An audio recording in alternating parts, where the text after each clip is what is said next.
Ya, Matius atau disebut juga Lewi. Kita menggunakan urutan seperti bagian sebelumnya ya, yaitu arti namanya ya. Arti namanya Matius dari bahasa Yunani ya. Jadi Matius itu bahasa Yunani dari bahasa Ibrani ya, Matai atau Matia atau Mataya ya. Artinya itu Matit Yahu ya. Yahu di sini adalah Allah, pemberian Allah ya. Jadi artinya sama seperti Nathanael ya. Nathan itu pemberian, El itu Tuhan, sama. Ya, jadi kalau kita punya saudara yang namanya Matius, arti namanya adalah pemberian Tuhan atau pemberian Allah. Nah, Matius itu namanya artinya seperti itu. Nah, nama lain Lewi ini ada beberapa teori, yaitu pertama sebenarnya dia nama aslinya Lewi ya, dari suku Lewi gitu ya. Tapi kemudian setelah diikut Tuhan Yesus diganti namanya jadi Matius ya, atau Matityahu, ini pemberian Allah. Atau ada juga, ini banyak sekali saya tadi pelajari ya, beberapa penafsir kitab itu membaca kebalikannya. Awalnya dia namanya Matius ya, terus dia ganti jadi Lewi. Nah, sumber Alkitab sendiri bagaimana? Sumber Alkitab sendiri menegaskan bahwa Matius ini nama lainnya itu Lewi ya. Penginjil Lukas memberitahu seperti itu. Ya, jadi kita sebut saja ini Matius atau Lewi ya. Tempat tinggalnya dia di Kapernaum ya. Dia di Kapernaum. Jadi sama seperti murid-murid Tuhan Yesus yang lain ya, Ibu Bapak. Ini sama di daerah tepi Danau Galilea atau tepi Danau Tiberias. Simon, lalu Yakobus, Yohanes, Andreas, Kapernaum. Ya. Cuman dia pekerjaannya itu dia bukan nelayan, tapi dia adalah pemungut cukai. Ya. Beberapa penafsir mengatakan secara spesifik dia ini bergerak juga ya, memungut cukai di bidang perikanan, katanya begitu ya. Karena di daerah tepi danau Galilea itu ikan kan ya, pencariannya. Nah, pemungut cukai saya singgung sedikit ya, Ibu Bapak sudah pasti paham ya, pada waktu itu tidak disukai oleh orang-orang Yahudi. Kenapa? Karena dia itu disinyalir mereka itu tidak jujur ya, seperti Zakheus, kita tahu ya, Zakheus itu kepala pemungut cukai. Kalau Matius ini masih pemungut cukai. Ya, cukai itu pajak ya. Nah, jadi ada beberapa pajak, jenis pajak. Yang pertama itu pajak bea bait Allah ya. Kalau yang ini bea bait Allah itu artinya kayak kita tuh persembahan ya, bulanan ya, untuk pemeliharaan bait Allah di Yerusalem ya. Nah, ini yang internal dari orang-orang Yahudi sendiri. Lalu juga orang Yahudi waktu itu ada Raja Herodes ya. Raja Herodes ini raja lokal, raja orang Yahudi ya, dipercaya oleh orang Roma waktu itu. Dan jadi orang Roma menjajah daerah Palestina, daerah Israel ya. Lalu mereka mempercayakan Herodes. Nah, Herodes juga seperti raja-raja Israel yang dulu pasti memungut pajak juga ya. Ya, untuk kerajaan begitu. Itu kan dimulai waktu Israel punya raja pertama kali dulu, Raja Saul, Raja Daud, itu mulai pajak ya, sebagaimana umumnya kan kerajaan begitu. Nah, lalu yang ketiga, tiga lapis nih ya. Jadi yang ketiga itu pajak yang dipungut oleh orang Roma sendiri ya. Orang Roma sebagai orang yang pihak yang menjajah berhak ya untuk mengambil keuntungan. Mereka tentu butuh uang banyak untuk memperkuat penjajahan mereka ya, ya gaji tentara dan sebagainya. Nah, jadi orang Roma itu yang sebagai yang paling tinggi ya, yang penjajah kan ya, itu memberikan wewenang untuk para pemungut cukai memungut cukai di pajak rakyat. Jadi pemungut cukai ini tugasnya menagih pajak. Ya, nah itu dia tuh ketidakjujuran itu, pada saat orang Roma minta berapa, mereka mintanya berapa ya ke penduduk. Ini pekerjaan dari Matius. Nah, karakter Matius itu seperti bagaimana? Kalau kita lihat perjalanan imannya, nanti kita akan lihat sekilas sebagaimana dicatat Injil-Injil. dia ini berani memilih ya apa yang lebih bernilai di dalam hidupnya. Ya, kita semua kan memilih ya, mulai dari pilihan sederhana. Hari ini mau pakai baju apa, mau makan apa, itu sederhana. Sampai pilihan yang berat ya, yang antara hidup mati, pilihan yang membutuhkan risiko, pilihan yang membutuhkan konsekuensi, itu ada di dalam hidup kita. Misalnya mengambil pasangan hidup ya. Lalu apalagi ya? Pilihan untuk banyak lah ya. Seperti itu. Pilihan untuk ikut Tuhan atau ikut yang lain itu juga itu pilihan yang tidak mudah ya. Nah, Matius ini adalah pribadi yang berani. Dia memilih apa yang lebih bernilai di dalam hidupnya. Kalau kita lihat kisah dari Zakheus, bosnya pemungut cukai ya, kepala pemungut cukai, dia kaya Zakheus itu. Apalagi ini ya anak buahnya ini ya pasti juga kaya juga ya, termasuk ya pekerjaan Matius ini ya. Jadi nggak kurang lah ya. Kerjanya gampang, cuman duduk pungut cukai ya, nggak usah pakai tenaga, dia dapat keuntungan. Ya. Memang ada sih keuntungan, artinya gaji untuk pemungut cukai, cuman mereka biasanya minta lebih. Itu yang ditempuh ya oleh para pemungut cukai. Tapi di dalam dinamika imannya ya atau perkembangan imannya, kita tahu bahwa Tuhan Yesus datang ya, ke rumah cukai lalu mengatakan kepada Matius atau kepada Lewi ini, ayo ikut aku, ya, ikut aku. Dan di dalam kisah Injil kita tahu lalu Matius segera meninggalkan pekerjaannya dan dia ikut Yesus. Nah, mungkin ibu bapak juga mungkin timbul pertanyaan, kok bisa ya sebegitu cepatnya? Sebagaimana seperti Simon, Yakobus, Yohanes, mereka meninggalkan jala. Ini Matius tinggalkan pekerjaannya ya yang sudah mapan, yang sudah lancar seperti itu. Nah, memang untuk jawaban singkat ini tidak ada ya. Perlu didalami begitu dan kita bisa jawab banyak alternatif. Bisa saja mungkin kita beranggapan bahwa apa yang dilakukan oleh Matius ini ya begitu dia mau pergi itu adalah tindakan spontan karena sebelumnya dia pernah dengar tentang Yesus ya. Seperti Zakheus juga ya. Jadi begini, sebagai pekerjaannya sebagai pemungut cukai, dia mungkin bergumul juga ya. Ini salah satu alternatif jawaban. Kok kenapa Matius itu begitu mudah meninggalkan pekerjaan demi ikut Yesus? Ya mungkin waktu dia bekerja ya, dia nagih pungut cukai orang tuh waktu ngelihat mukanya kelihatan kayak mukanya udah apa namanya nggak begitu bersahabat ya orang juga pasti anggap yang jelek-jelek tentang dia pasti kan nggak enak nggak nyaman ya mungkin begitu ya dia nggak nyaman waktu dia ngelihat orang pergi beribadah ya ke Bait Yerusalem dia ada kerinduan juga pasti ya aku ingin sebenarnya nih ya mengalami hidup nih yang baru gitu. Hidup tuh damai gitu ya bisa jadi begitu dan dia juga pasti sudah dengar apa yang terjadi dengan Simon, Yakobus, Yohanes, ya, para nelayan, ya, yang mungkin dia juga kenal, yang begitu tiba-tiba meninggalkan jala mereka untuk ikut Yesus.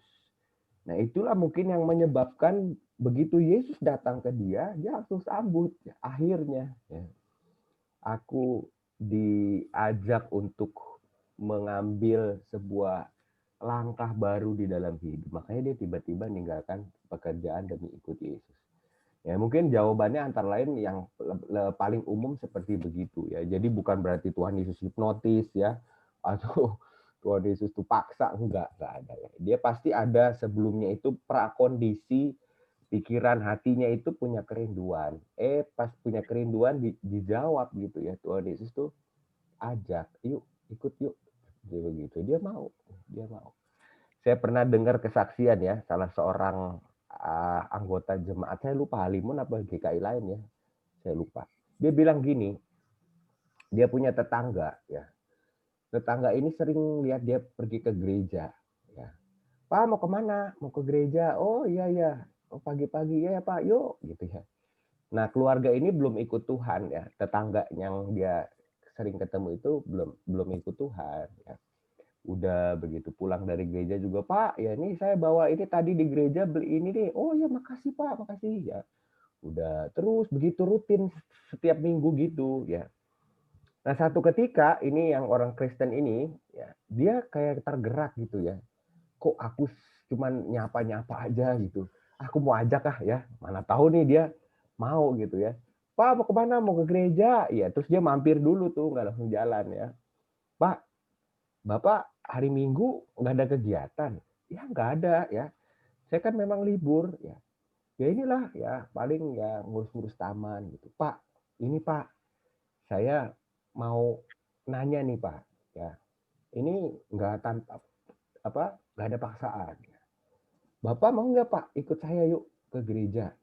Oh Bapak ini kaget ya ditanya begitu. Tapi nah ini ya ya karena mungkin ditolong oleh kuasa Roh Tuhan juga ya. Bapak ini mikir sejenak ya.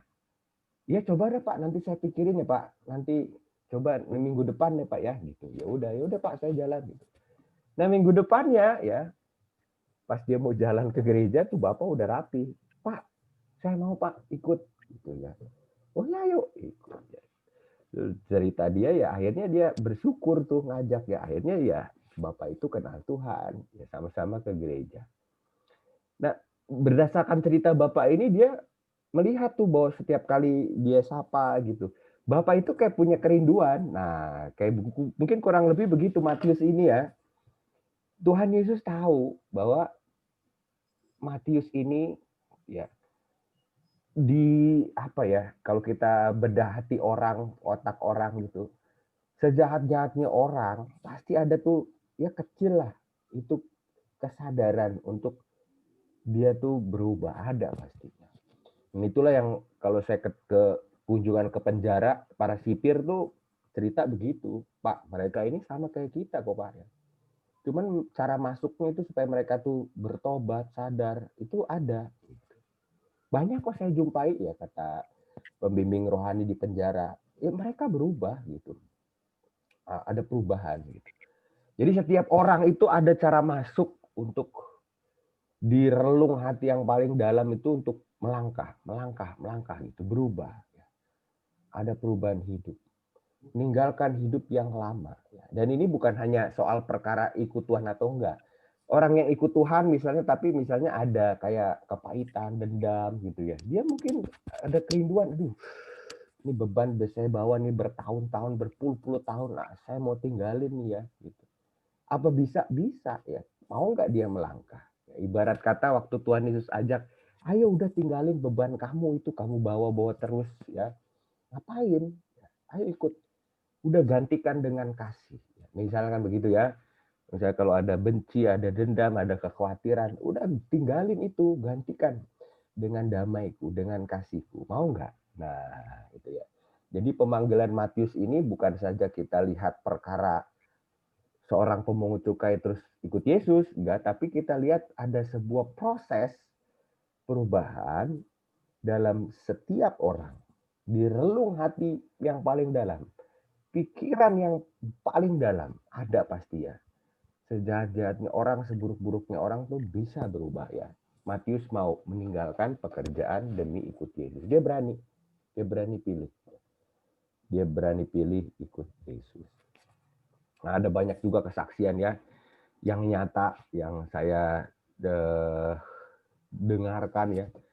Kayak contoh begini ya, anak-anak Tuhan yang kerja terus ya baik swasta maupun di pemerintahan dia bilang berat Pak ikut Yesus terus di lingkup pekerjaan yang banyak godaan ya. Baik godaan tidak jujur maupun godaan yang kayak Pak Yudi bilang tuh ya. Kalau main golf banyak godaan.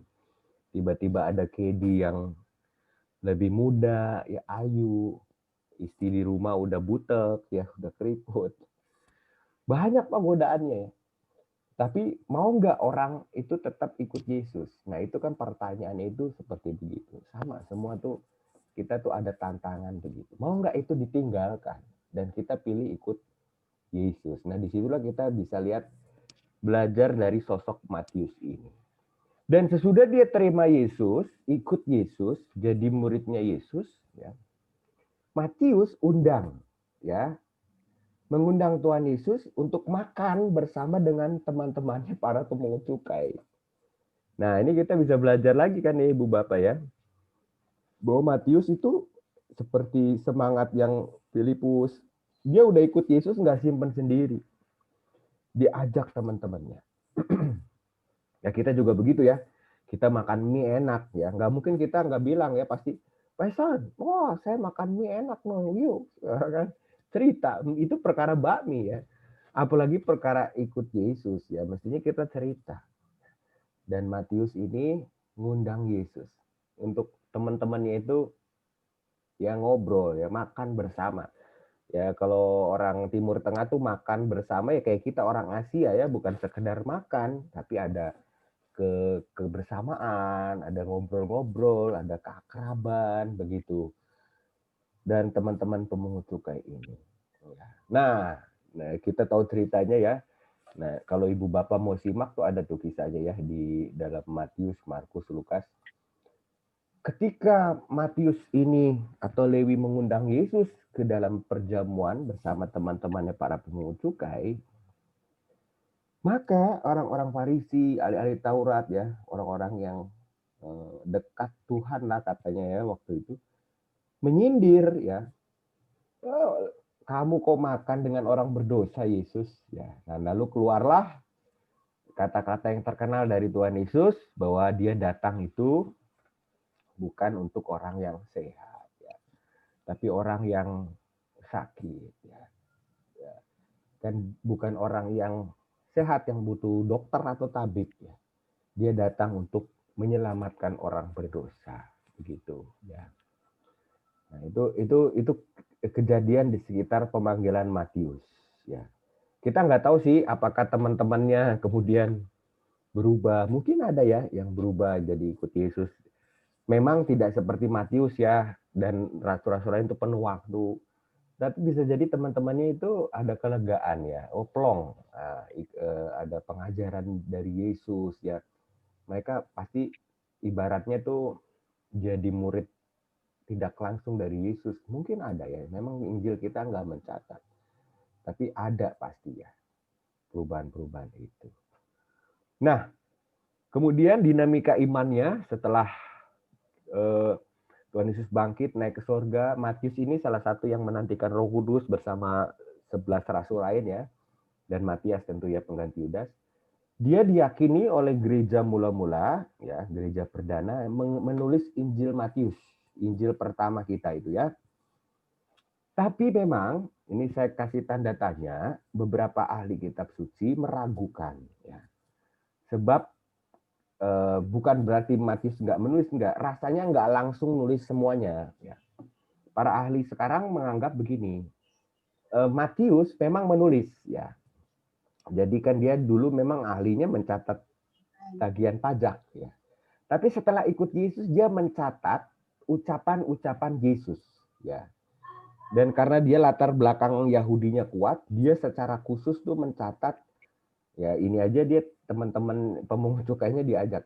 Dia merasa terbeban ya dengan saudara-saudara yang orang Yahudi supaya mereka percaya ke Yesus. Jadi dia mencatat kalau menurut ahli itu penggalan-penggalan ucapan Yesus ya. Kalau kita bisa katakan beginilah kata-kata mutiara ya. Jadi dia kan Tuhan Yesus ngajar tuh, dia nyatet intinya ya. Oh intinya ini dicatat ya. Kayak begitu.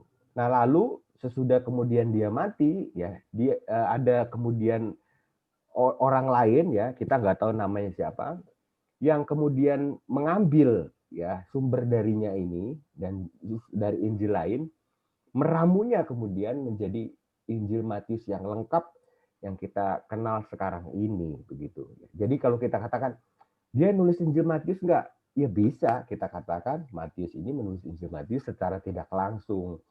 Walaupun Injil Matius utuhnya itu ditulis beberapa saat sesudah Matius atau Lewi ini mati martir ya, dia martir ya.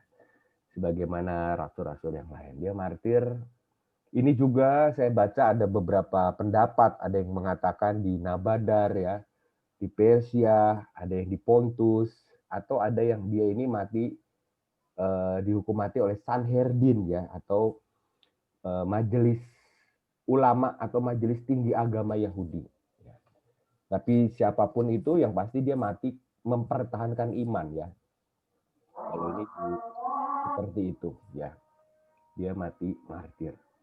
Mati untuk terus menyatakan kesaksian iman. Pelajaran iman dari Matius adalah bahwa hal mengikut Yesus bukan untuk orang yang berpikir dia baik. Itu pelajaran imannya. Jadi kalau kita menganggap seringkali ada orang beranggapan gini, Pak, aduh saya sih mau ke gereja, ya. Tapi saya itu masih banyak lah hidup saya belum baik, banyak dosa begitu. Jadi saya belum bisa lah gitu. Nah sebenarnya keliru anggapan begitu, sebab kalau kita lihat di dalam kehidupan Matius, ikut Yesus itu bukan untuk orang yang berpikir dia baik, enggak. Justru kalau kita lihat, mengikut Yesus adalah untuk orang yang sadar bahwa ia gagal dan dia butuh pertolongan. Seperti itu. Jadi seseorang tuh bisa ikut Yesus dengan utuh, dengan serius, kalau dia memang sadar dia butuh pertolongan. Saya sering kasih ilustrasi kan ya, kalau kita ibarat berobat ke dokter juga begitu. Kalau kita merasa sehat ya susah, dokternya mau nanya, Pak keluhannya apa? Enggak sih sehat, susah. Tapi kalau kita jujur ya, iya Pak dokter saya ini. Oh dokternya bisa, oh iya, saya akan berikan advice ya, saya kasih resep seperti begitu. Jadi ikut Tuhan Yesus itu adalah untuk orang-orang yang sadar bahwa dirinya itu memang lemah, butuh pertolongan. Jadi seperti itu. Makanya di dalam liturgi kebaktian minggu kita, selalu itu setelah votum salam kata pembuka ada pengakuan dosa ya. Sebelum khotbah ya, itu ada maksudnya. Maksudnya kita terus lagi-lagi diingatkan sebelum kita terima Injil atau firman Tuhan, sebelum kita terima sapaan Tuhan, kita mesti sadar dulu, mesti merendahkan hati ya, merendahkan ego kita ya. Dan kita mengatakan kepada Tuhan bahwa iya Tuhan, ya saya memang selama hari-hari ini gagal dalam hal ini, mungkin belum penuh di dalam hal ini, dan saya butuh pertolongan. Saya percaya saya diampuni oleh kasih-Mu, dan saya mau menerima kabar baik. Ya, makanya ditempatkan pengakuan dosa, berita anugerah, lalu pemberitaan firman. Ya, itu dia tentang Matius ya, yang kita bisa pelajari. Ya. Lalu kita lanjut lagi ya, biar cepat sedikit. Kita akan lanjut ke di OLX hari ini beneran iya. Om suka mana? Pak? Ya buat perpanjang si tekole. Kita main kok ya, jelas. Oh, salah saya sebentar ya. Yakobus anak Alfeus. Oh ini malah. Oke. Yakobus anak Alfeus ya. Nah, yang berikutnya murid rasul yang lain itu Yakobus anak Alfeus. Ya disebut anak Alfeus ini karena untuk membedakan dengan Yakobus satu lagi yang kita sudah bahas di awal-awal, yaitu saudaranya Yohanes ya. Yakobus itu bahasa Yunani, Yakobos ya, Yakobus ya. Bahasa Ibraninya Yakub ya. Yakov ya. Dan dia Yakobus anak Alfeus ini disebut Yakobus kecil lah ya, atau lesser bahasa Inggrisnya, untuk membedakan dengan Yakobus yang great Yakobus itu ya, yaitu yang saudaranya Yohanes. Ya, ini yang sesudahnya dan juga dia lebih muda ini, anak Alfeus ya, Yakobus anak Alfeus. Nah, Alfeus ini tempat tinggalnya kita nggak dituliskan ya, tapi diduga di Kapernaum ya, tempat tinggalnya seperti begitu di Kapernaum. Karena Alfeus ini ya kenapa kita bisa ada beberapa pendapat ya. Yang pertama itu para ahli mengatakan bahwa dia ini saudara Yesus. Dari mana ya? Ini saudara jauh sih. Bahwa Alfeus ini nama papanya ini ya, ini Klopas. Dan Klopas itu disebut itu ada istrinya, istri Klopas. Istrinya Klopas itu selalu jalan dengan Maria mamanya Yesus. Jadi mereka masih family. Dan oleh sebab itu, kalau memang betul begitu, ya ini teori pertama. Ini Yakobus yang kecil ini saudaranya Yesus. Tapi itu ada beberapa juga yang menyanggah ya. Ada yang kemudian mengatakan Alfeus ini ya disebutkan di dalam bagian Injil yang lain bahwa Lewi itu adalah anak Alfeus. Nah kalau begitu Matius tadi itu yang pemungut cukai, ini saudaraan nama Yakobus. Gitu. Itu pendapat juga, itu ada yang menganggap begitu juga ya, menerima. Jadi saudaraan Matius pemungut cukai sama ini. Kalau kita setujui ini, maka murid-murid Tuhan Yesus sebenarnya itu masih hubungan dekat-dekat gitu ya, saudaraan-saudaraan gitu ya. Ada juga yang mengatakan dia saudara Yudas ya. Yudas itu tokoh lain ya, yang penting ya di dalam gereja mula-mula ya, gereja di Yerusalem. Dan kalau pendapat ini diterima, maka dikatakan Yakobus inilah yang menulis surat Yakobus ya, Yakobus, Yudas, Wahyu yang di belakang itu. Dan Yudas ini yang nulis surat Yudas. Nah, jadi jangan bingung ibu bapak terus nanya terus yang benar yang mana Pak? Ya, semuanya punya alasan yang masing-masing tuh cukup masuk akal ya.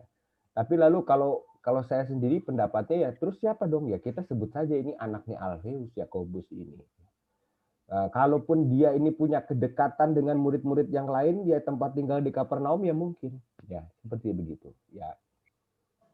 Oke, karena memang di Injil kita nggak ditulis tuh ya, Yakobus ini masih famili sama Yesus karena dia ini Alfeus ini papanya Yakobus itu mamahnya itu dekat dengan Maria. Nah berarti ini saudara nggak ditulis gitu. Cuman ditulis kalau di Injil kita tuh kayak puzzle gitu ya. Jadi Maria istri Klopas ya, tapi pada bagian lain Klopas dianggap ini sama dengan orang namanya Alfeus gitu. Jadi dugaan-dugaan gitu, puzzle ya. Nah, yang tadi saya cerita itu ya, kemungkinan-kemungkinan itu para ahli tuh mencoba merangkai begitu ya. Oke, ya, tapi yang penting adalah ini kita tahu dia berbeda dengan Yakobus anak Zebedeus sebab dia adalah anak Alfeus. Pekerjaannya nggak diketahui, nggak dicatat ya. Kalau dia saudaranya Matius, ya mungkin dia nggak jauh-jauh beda sama saudaranya ya. Di rumah cukai mungkin kita nggak tahu. Tapi pekerjaannya nggak tahu. Nah lalu karakternya apa ya? Karakternya juga nggak diketahui. Karena Yakobus anak Alfeus ini nggak disebut, Injil kita nggak mencatat ya seperti yang lain itu ada percakapan apa ya. Yang pasti dia ini ikut Yesus ya. Dia dipanggil, ditetapkan oleh Tuhan Yesus menjadi rasul, dia ikut Yesus. Dan dicatat juga berdasarkan apa yang gereja mula-mula itu pahami, dia mengabarkan Injil ke Persia ya, catatan sejarah gereja perdana begitu ya. Dan dia mati martir disalib ya di Persia, katanya begitu ya, Yakobus anak Alfeus ini. Nah, pelajaran imannya apa? Jadi pelajaran imannya pengalaman pelayanan tidak harus tercatat juga ya kan. Nah, dia ini salah satu yang dari 12 rasul nih yang nggak ada sejarahnya ngobrol atau nanya ke Yesus, nggak ada. Di Tuhan Yesus cuma bilang, Yakobus anak Alfeus itu salah satu rasul Kristus. Itu aja. Tapi catatan sejarah kita mendapati dia mati martir disalib di Persia. Jadi pelajaran iman dari Yakobus anak Alfeus apa? Bahwa pengalaman pelayanan nggak harus tercatat juga nggak apa-apa ya.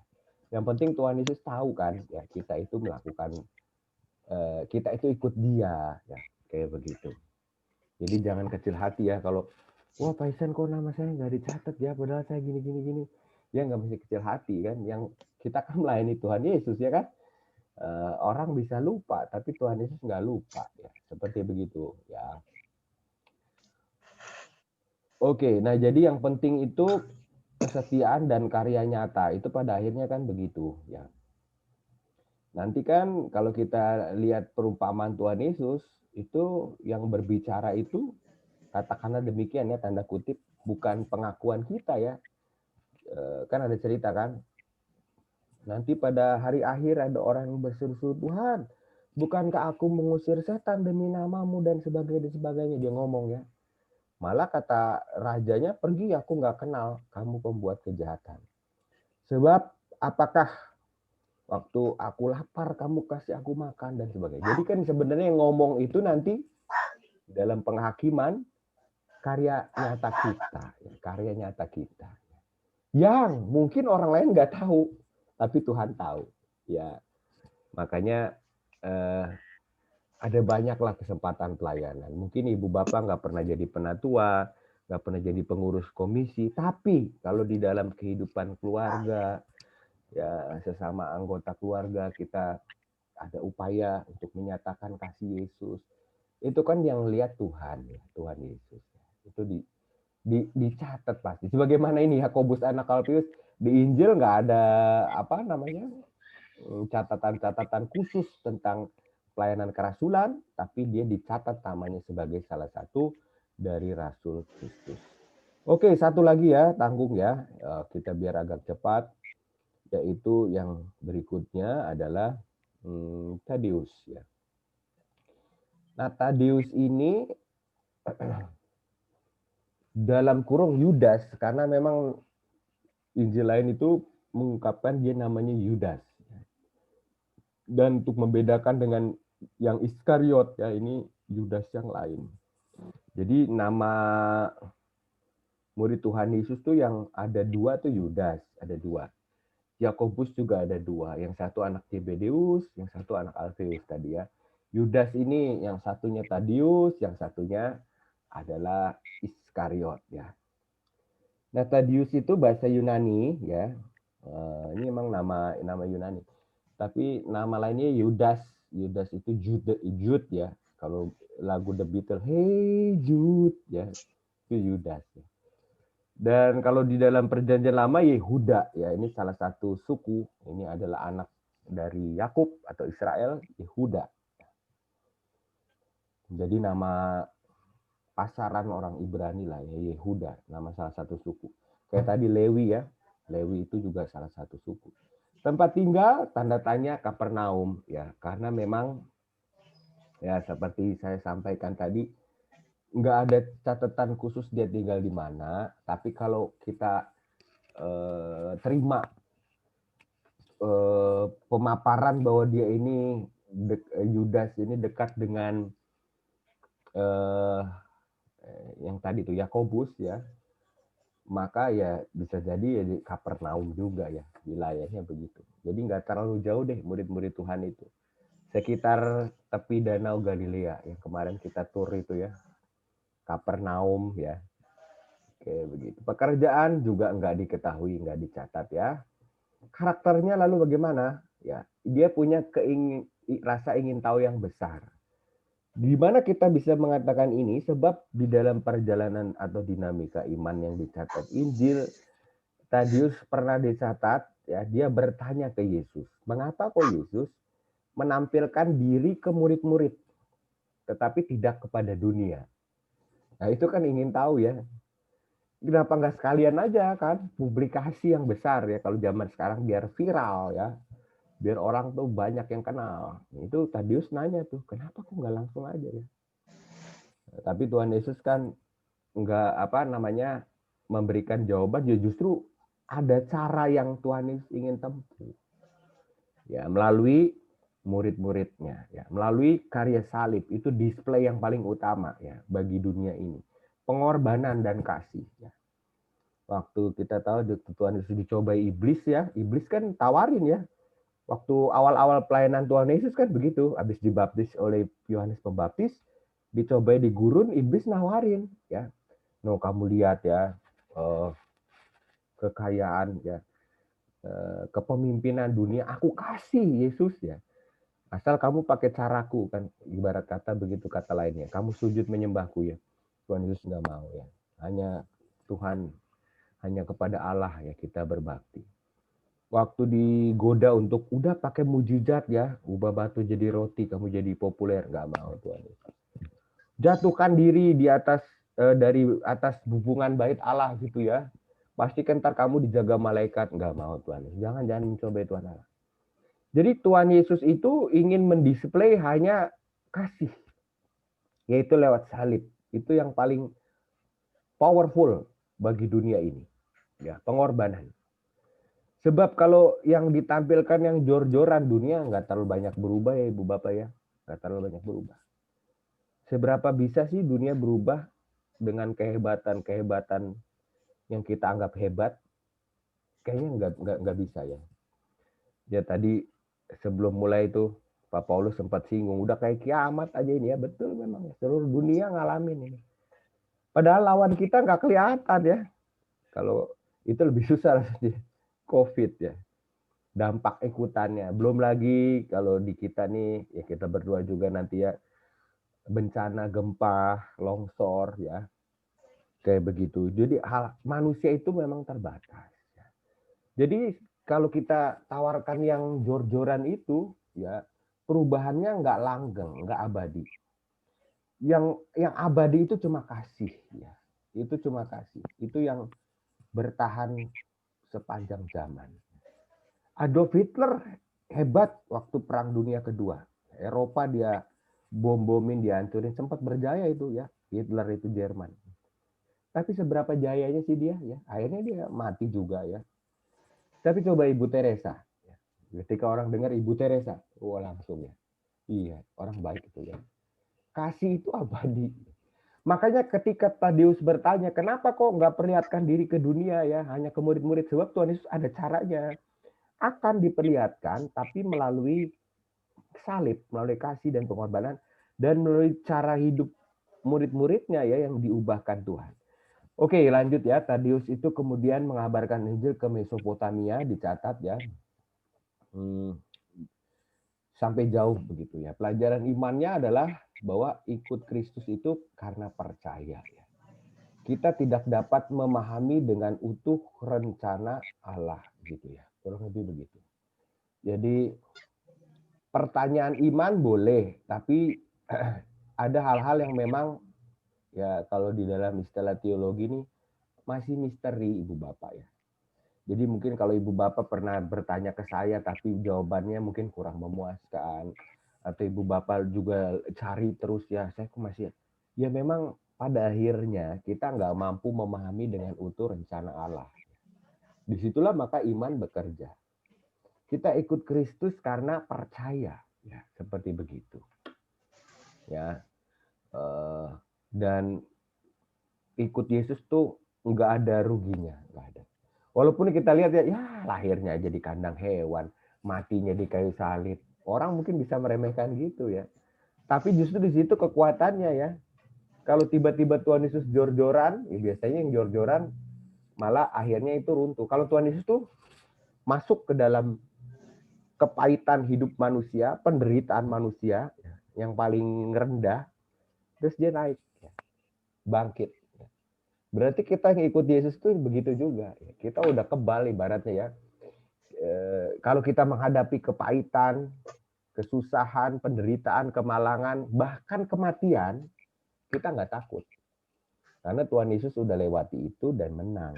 Nah itulah rencana utuh Allah. Jadi ikut Yesus itu kita pegangnya itu aja. Ya kalau dalam menuju ke situ kita masih bertanya, ya memang ada rencana Allah ke depan, pasti begitu.